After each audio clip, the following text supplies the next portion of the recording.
Quinto dia da nossa leitura Apaixonadas por Jesus. Estamos aqui mais uma vez mergulhadas na palavra. Como é bom a gente tirar um tempinho, parar a nossa correria e nos debruçarmos aqui aos pés de Jesus Cristo.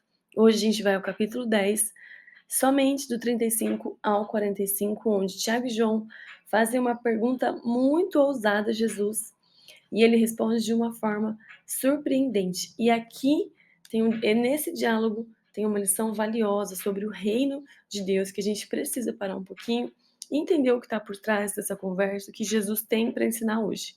Já vou pedir para você curtir esse vídeo, se inscrever aqui no canal.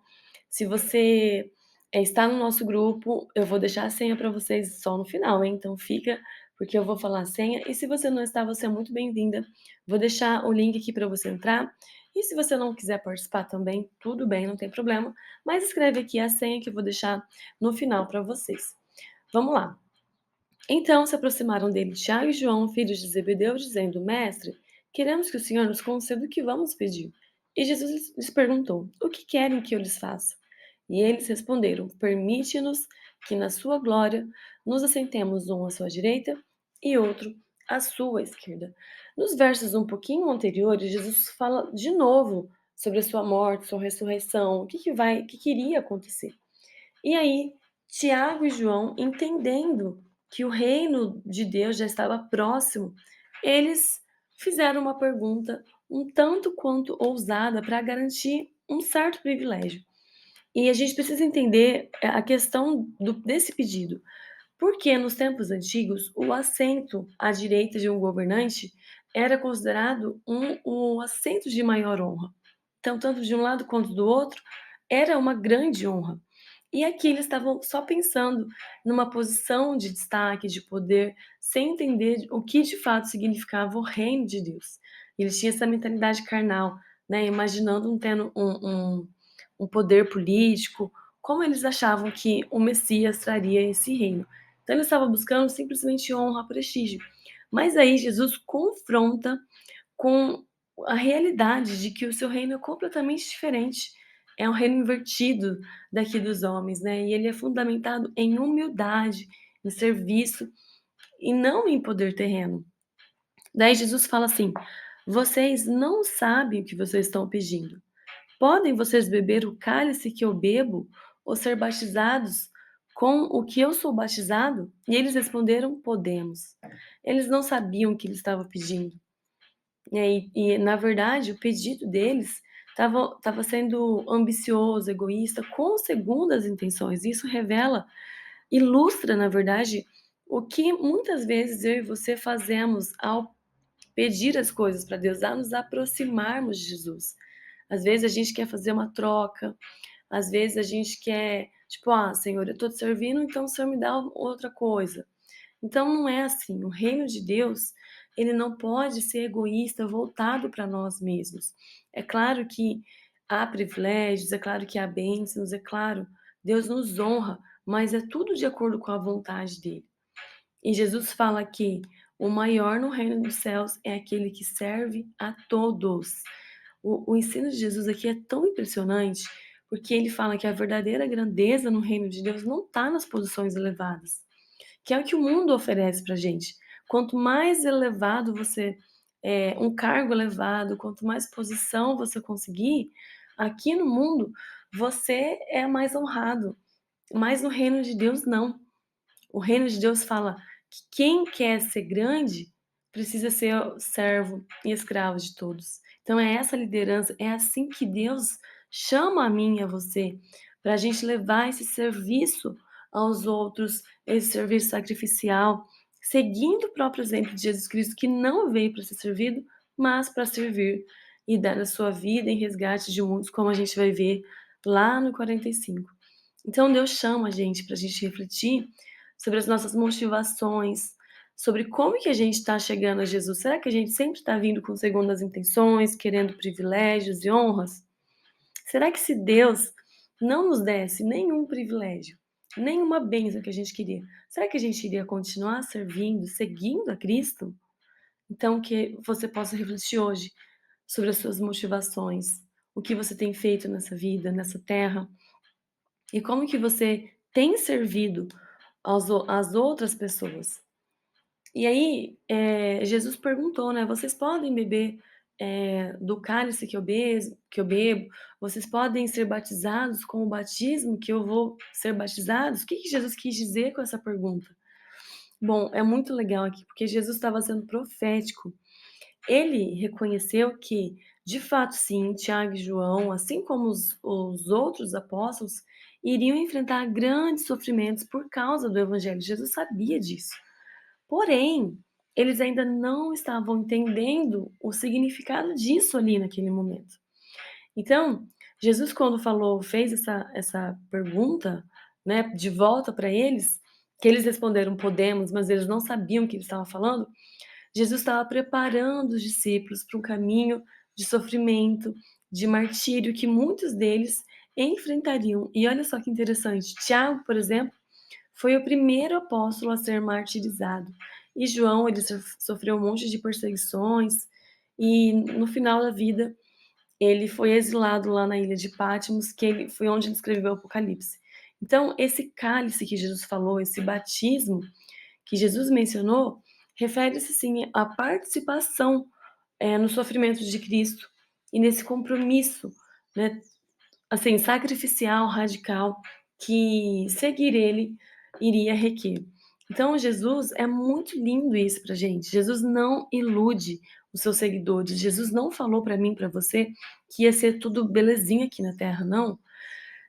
Jesus não enche a cabeça dos discípulos com um monte de promessas de glória terrena, mas pelo contrário, ele mostra a realidade, um confronto com a realidade do custo de seguir ele, de segui-lo, e que inclui, inclusive, carregar a sua própria cruz. A porta é estreita, né, queridas mulheres, mas, o melhor de tudo, a nossa esperança é que ele está conosco. E aí, Jesus fala assim: "Quanto a sentar à minha direita ou à minha esquerda, não me compete concedê-lo, pois é para aqueles a quem está preparado." Por que que Jesus disse que não lhe compete conceder esses lugares se ele era o próprio Deus encarnado, né? Essa resposta de Jesus fala que esse dar ou conceder lugares de honra no reino de Deus não era uma coisa que ele iria decidir de forma arbitrária, sabe, de forma baseada em alguns pedidos pessoais. Não, esses lugares de honra estão reservados para aqueles a quem Deus, o Pai, já determinou de acordo com a sua vontade soberana, de acordo com o propósito que ele tem para cada um. A nossa vida com Deus é muito pessoal e os planos de Deus são individuais, é um por um, é para cada um, é particular. O reino de Deus não é como o reino aqui da terra, onde a gente vê essas posições de destaques que são dadas ou por influência pessoal, né, ou por algum favoritismo. E no reino de Deus não é isso, não tem isso. O reino de Deus é sempre fundamentado na soberania de Deus, no plano divino, onde cada papel e posição são estabelecidos pelo próprio Deus. Então, olha que interessante, que essa resposta de Jesus corrige justamente a mentalidade errada que os discípulos ainda tinham, e inclusive dos líderes religiosos ali daquela época, porque eles sempre buscavam reconhecimento e posição. Então, gente, o ensino aqui de Jesus para mim, para você, é que o serviço, a humildade, a obediência à vontade de Deus são sim alguns critérios para qualquer honra no reino de Deus. Então, se você quer ser honrado, se você quer receber essa honra de Deus, estabeleça o serviço, pratique o serviço, a humildade, a obediência. Isso sim são critérios verdadeiros para qualquer honra no reino de Deus. Então, quando Jesus fala assim: "Não me compete conceder", Jesus deixa claro que mesmo ele sendo filho de Deus, ele também está, em submissão à vontade do Pai. Gente, Jesus era um exemplo, assim, sem medidas para a gente, né. Então a gente precisa confiar, a gente precisa nos submetermos aos planos de Deus, ao plano soberano de Deus, em vez da gente buscar posições, reconhecimentos pelos nossos próprios meios, faça, gente, o que está de acordo com o que Deus estabeleceu para você. Aquilo que Deus colocou nas suas mãos, faça, sem reconhecimentos, porque o reconhecimento de Deus, gente, é o melhor. Com certeza Deus não é falho, ele não erra. Então a honra de Deus é o suficiente para nós. A gente não precisa ficar buscando essa honra aqui em detrimento de alguma coisa que você faça, sabe? Essa é uma lição linda de humildade, de serviço. E aí Jesus agora compara a liderança do reino de Deus com o serviço e a humildade. Olha só o que Jesus vai falar. Jesus os chamou e disse: Vocês sabem que aqueles que são considerados governadores das nações as dominam, e as pessoas importantes exercem poder sobre elas. Não será assim entre vós, ao contrário. Quem quiser tornar-se importante entre vocês deverá ser servo, e quem quiser ser o primeiro deverá ser escravo de todos, pois nem mesmo o filho do homem veio para ser servido, mas para servir e dar a sua vida em resgate por muitos. Jesus ensina, então, gente, que no seu reino a grandeza não é medida pelo poder ou pela posição, não, mas pelo serviço e pela humildade. Gente, que lindo, porque Jesus redefine a liderança, o sucesso pessoal de alguém, dando esse exemplo de amor sacrificial. Olha como muda a nossa perspectiva, né? Então, tem uma vida de serviço e humildade. Muitas vezes, mulheres, a gente busca posições de destaque, não é? Reconhecimento. Mas Jesus chama a gente para uma vida de serviço em humildade. Então, um exemplo prático aqui para vocês. Como que isso pode mudar na nossa forma de liderar na nossa casa, no nosso trabalho, na nossa igreja? Será que a gente tem buscado a glória para nós mesmos? Ou será que a gente está disposta a servir como Jesus serviu? Realmente servindo, uma vida de serviço e de humildade. Então, Tiago e João buscavam glória, mas Jesus ensinou a ele e para nós hoje que o verdadeiro caminho para a grandeza é através do serviço. Então, que a gente possa buscar essa humildade, essa disposição em servir na nossa vida diária. Eu acho tão lindo quando a gente não precisa falar, sabe, numa liderança, por exemplo, você está lá na sua igreja e precisa ser feita alguma coisa que você sabe que é uma coisa muito simples, que pode ser feita, por exemplo, ó, tirar um lixo.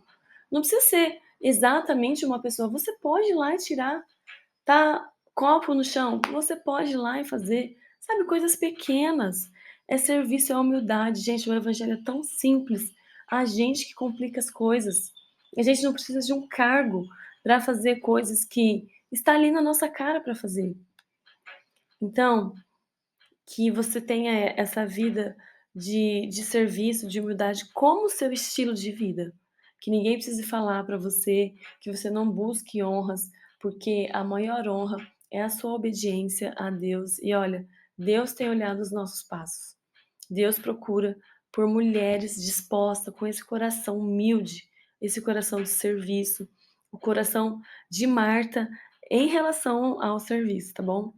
Mas nunca se esquecendo que é fazer por amor, não é fazer por má vontade, com má vontade, sabe? "Ai, que saco, vou ter que fazer isso". Gente, Deus não vai receber o nosso serviço, até porque esse sentimento não tem nada a ver com humildade, não é, mas sim com soberba.